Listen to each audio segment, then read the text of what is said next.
Hello and welcome to my talk on looking for your Irish ancestors. My name is Linda Hammond and I'm a professional genealogist. Now this is actually part 2 of this talk, so if you haven't already watched part 1 then I suggest you pop out of this one, go back and watch part 1 and then come back and join us again.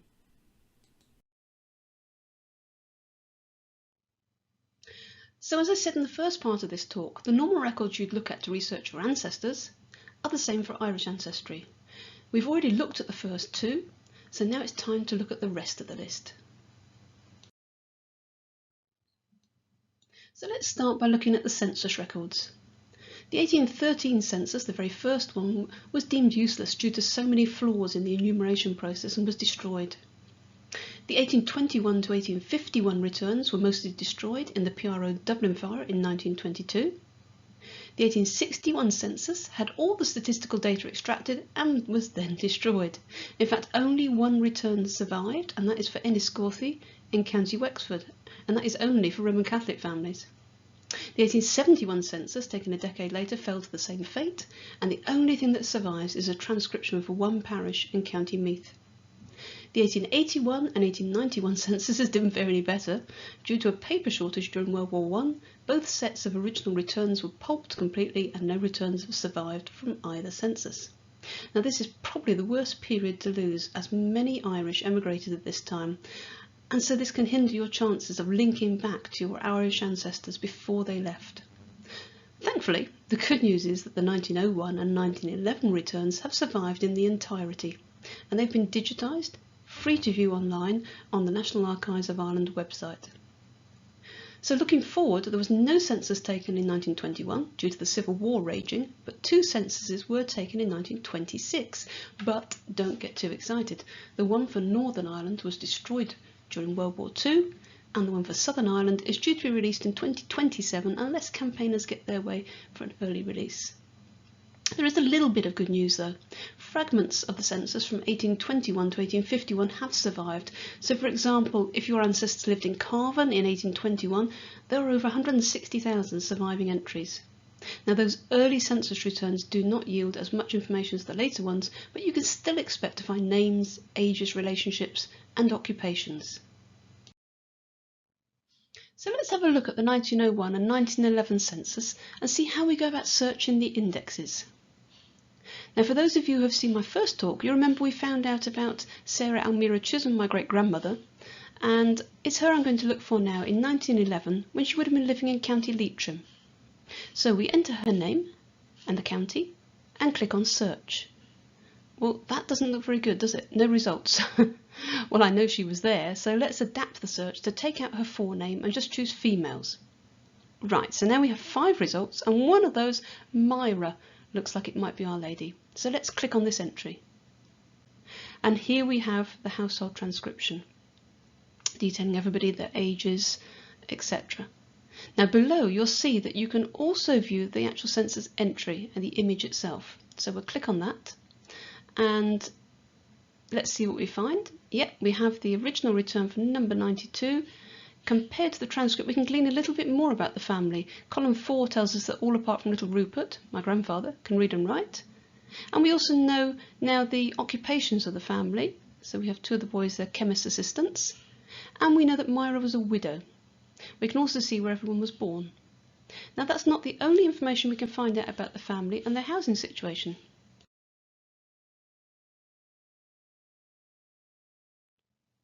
At the bottom of the page, you can see there are other original census images available. So if we look at the enumerator's abstract form for number 92, we can see this form.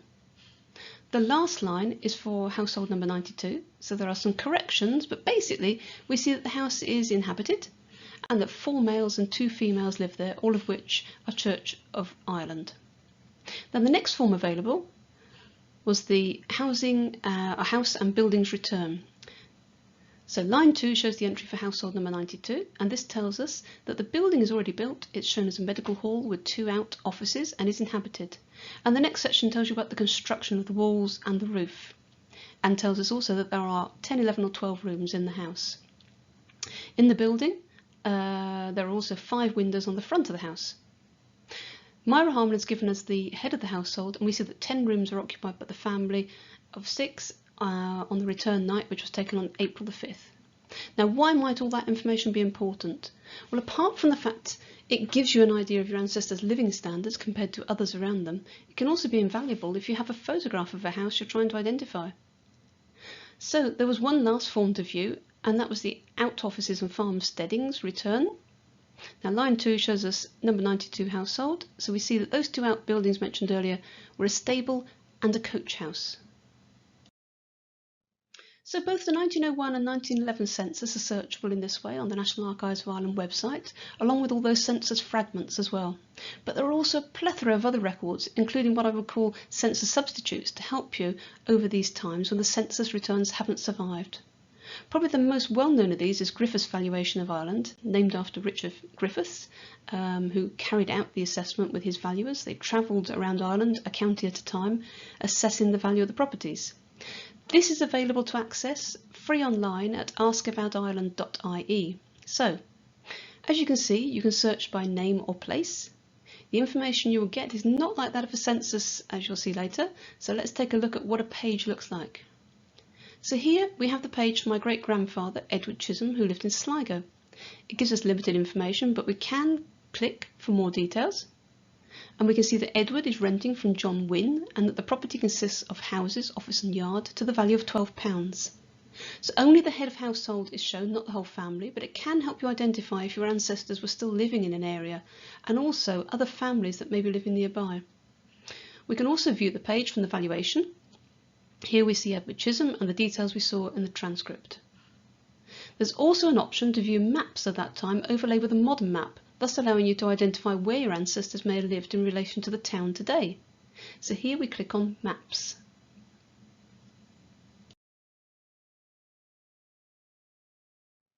So here is the map that I then get of Sligo town. Now there are 2 very interesting things you can do apart from just viewing this map. You can look at a town map, and you can also compare a modern day map to the historic map. So let's firstly look at the town map. So to save time, I will zoom to the High Street on each map where Edward Chisholm actually lived. Now remember, he lived at number 24, which although difficult to see is here. This is so useful if you want to see who his neighbours were and what other types of shops or houses were around him. It's also useful, assuming the street has stayed the same, to compare with later census entries. Now the other option we had was to compare a modern day map to the historic map. So here is the historic map, and Edward Chisholm's property is about here. We can then gradually slide from one map to the other. I'll have to do a sudden click, and you'll see the modern day map, and Edward's property would have been about here. The next set of records we're going to look at are all land and valuation records, which we have limited help due to the data they contain, but they are still useful. I'll just quickly go through. They still may help you locate your ancestors at a time when no other records have survived. The first is the tithe allotment books. These are available on the National Archives of Ireland website and are free to search, and they date from 1823 to 1837, and they detail all the occupiers of tithe eligible lands that would have been agricultural land, so they're one of the earliest records for the poor of Ireland. Next, we have the cancelled or revised land valuation records. These were used to show changes or revisions after a valuation was taken. So if your ancestor sold some land, for example, the new owner's name would have been amended to this record and your ancestor's name would have been crossed out.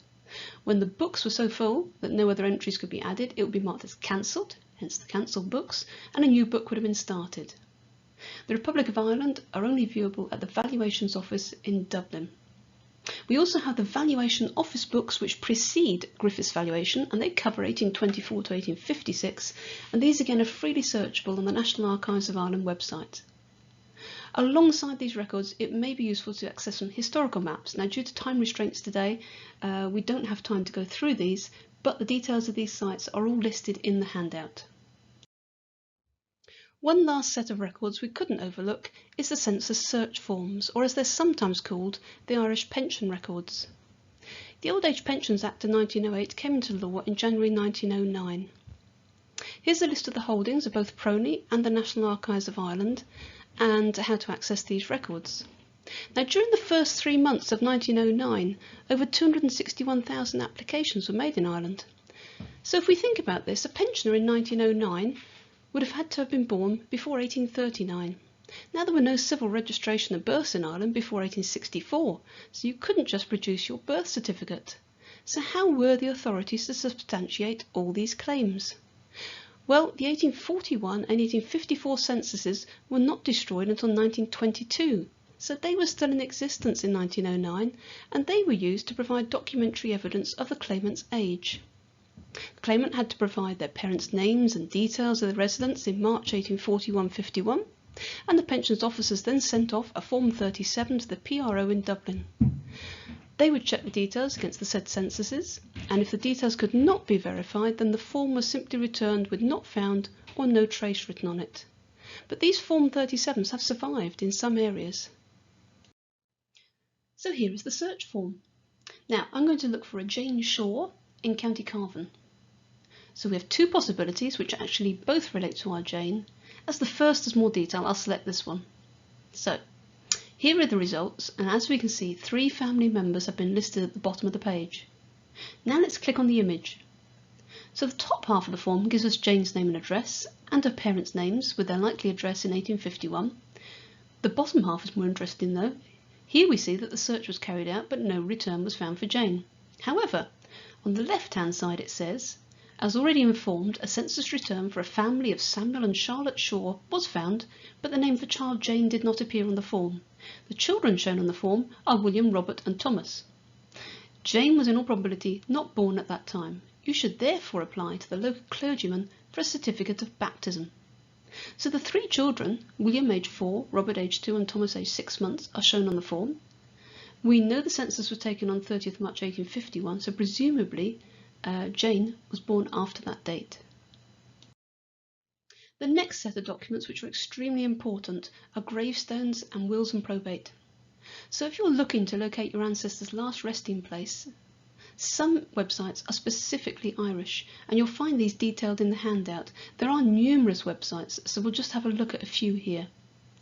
Firstly, we have irelandgraveyards.ie. This is free to search and has good coverage, as you'll see by this map, which illustrates the coverage of their graveyards. The next site is glasnevintrust.ie, which has over 1.5 million burial records covering the Dublin area. Again, it's free to search, and the records date back to 1828. The last site I'm going to mention is historicgraves.com. This is a community-based heritage project where local community groups are given the training to survey historic graveyards. The detail is incredible, with not only a photo of each gravestone, but also a transcript and a plan of the graveyard showing you where the grave is located. Ideal if one day you get to visit the last resting place of one of your ancestors. Now there are many more sites available that I could cover today, but they're all listed in the talk handout, so remember to download this at the end of the talk. So moving on to wills and probate. The National Archives of Ireland holds the calendars of wills and administrations from 1858 to 1920. These have been indexed and made available on their website. Up to 1917, the calendars cover the whole of Ireland, and after that, the calendars for Northern Ireland will need to be searched on the PRONI website. So let's take a look at a search. So as you can see, you can search by the name of the deceased or by the beneficiary's name. You can also add in the date and county of death. So I'm going to search for the will of Emmanuel Harmon, my great-great-grandfather, who died in 1889 in County Armagh. Now he was a doctor, so it'd be quite likely he left a will. So let's enter his name and click on search. Well, there's only one result and it looks like it's him. So let's click on the entry. So we see Emmanuel John Harmon died on the 5th of September 1889 in Armagh, and his primary beneficiary executor was Fanny Harmon. Now, let's click on the image link. So we see Emmanuel John Harmon, the date of probate 3rd of March, letters of administration with, it looks like, will annexed of the personal estate of Emmanuel Harmon, late of Kilvergan, County Armagh, who died on the 5th of September 1889 at the same place. Something was granted from probate at Armagh to Fanny Harmon of Kilvergan, the widow and a legatee, and he left £152, 14 shillings and 4p.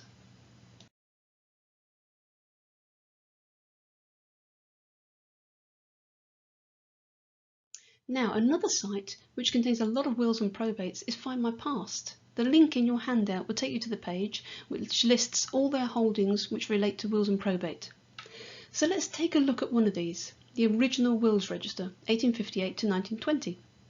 So I'm going to have a look for Robert Harmon, who I know died in 1884. So here is the search page. So I'm going to enter his name, his date of death, the category birth, marriages and deaths, and the subcategory wills and probate, and there are 7 results. So let's see the results page. And here it is. Now, looking through the entries, there are only 3 for 1884. I'm looking for an original will, so it's the second entry that I'm after. Now I can choose transcript or image, so I'll click on transcript. And you'll see you get quite a lot of detail. We have Robert Harmon, a farmer of Kinnahamore, Carvan, and lower down we have the heirs or executors. Let's take a closer look at those. So we have Susan, William, Margaret, Edward and Robert Henry, assuming they are family relations. So we know these people are going to be in the will, and most likely the will tell us who they are. So let's take a look at the image of the will. And here it is in remarkably neat handwriting. I love one of the first requests about his funeral. I direct that no whiskey shall be used at my funeral. Interesting, I wonder why. Now, if we look closer, we'll see that Robert's wife is Susan, and she's been left 3 acres of land where his house is, and the use of the parlour end of the house, and the furniture therein, and 1/3 of the cattle. And when she dies, this will pass to William Harmon, a painter of Kinnahamore. No relationship given.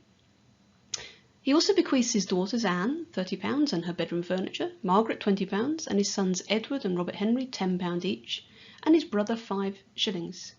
His brother is mentioned as James, who was not on the transcript list, and he also commends to him the care of William Harmon.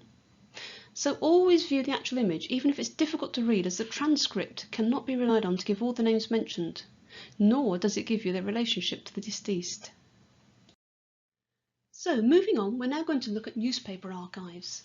So the 4 main places I would suggest starting are the British Newspaper Archive, the Irish News Archive, the Irish Times website, and Find My Past. So the British Newspaper Archive is a paying website. However, if you have a Find My Past subscription, they are available to you on their site. The Irish News Archive is once again a paying website with monthly and yearly options. It is, in its own words, the world's largest and oldest online database of Irish newspapers, and they date from 1738 to the present day. The Irish Times website allows you to search the newspaper from 1859 to the present day, and again it's a paying website, but it's only €3 a week. Obviously it's only limited to the Irish Times, but at that price it's well worth a look. So let's have a look at Find My Past, which, as I've said, is the same coverage as the British Newspaper Archive. So from the Search tab, choose to search newspapers and periodicals, and you'll be presented with this page. So as you can see, you first need to choose Irish newspapers, and then you can choose to enter a name, and should you so wish, a keyword. We're going to look for Emmanuel Harmon in the Irish newspapers. I'm not going to narrow the search yet by date of publication, as I'd like to see all the results for now. So there are 33 articles. Now I know that my Emmanuel Harmons in my family are both dead by 1850, so I'm going to narrow the search by date. This then gives me 19 results. As you can see, should I want to, I can now choose to get a more precise date, 1830-39 or 1840-49. However, I can already see an article of interest. The top 2 entries have similar dates but are from 2 different newspapers. The first is the Kerry Evening Post, the second is the Cork Examiner. However, both appear to be the same article, so let's click on the first one. And here I have a marriage announcement. So this Emmanuel Harmon was my great-great-grandfather.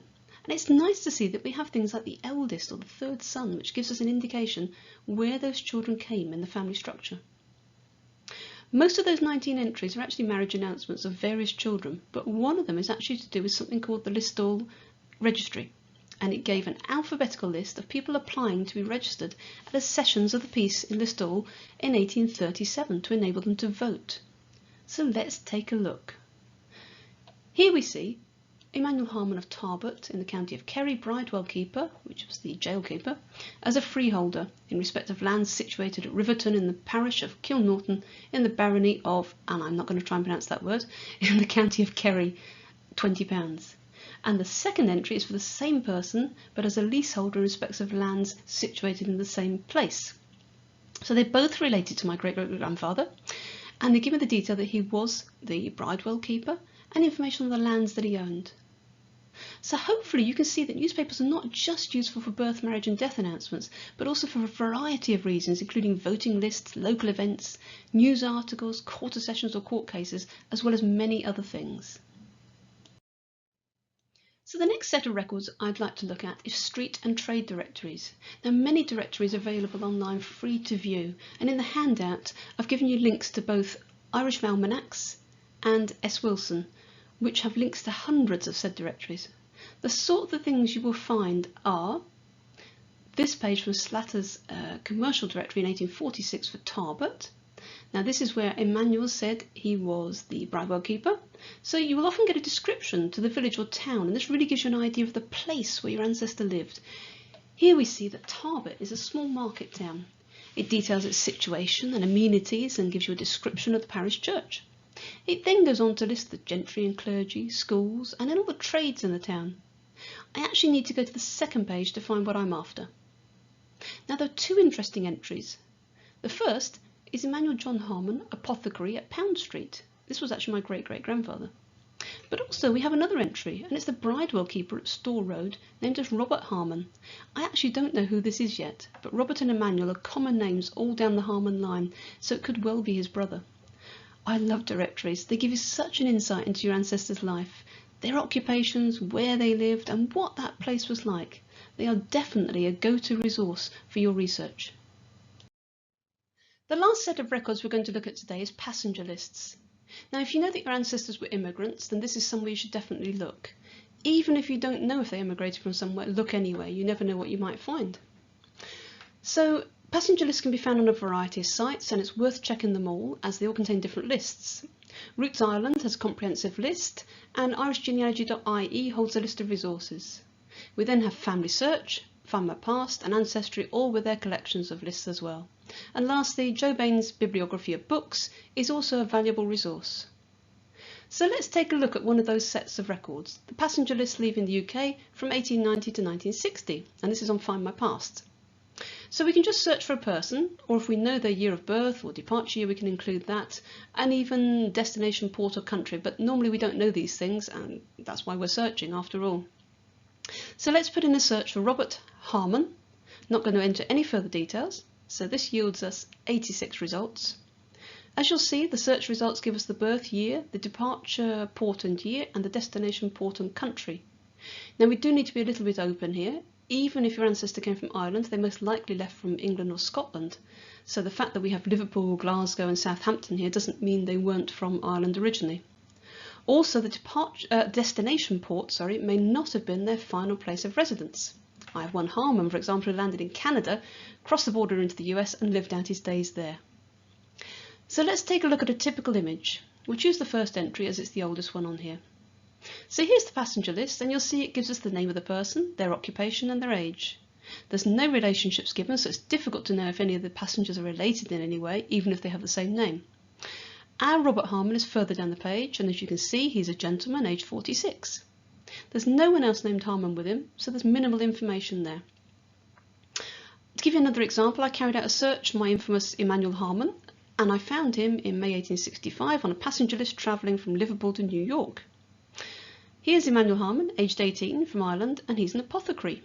Now, which Emmanuel Harmon is he? Well, the Emmanuel we found in the Tarbert Directory of 1846 was an apothecary, and in fact, apothecaries, doctors and surgeons by the name of Emmanuel Harmon are scattered throughout our family.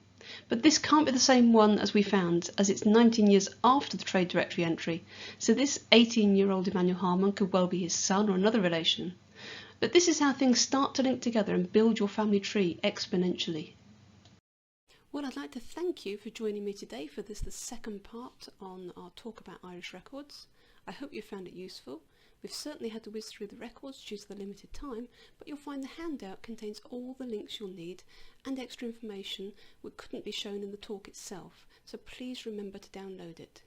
If you'd like to contact me, these are my web address details, my Facebook details, and my email address should you have any questions or queries. Thank you once again, and good luck with finding your Irish ancestors. Goodbye.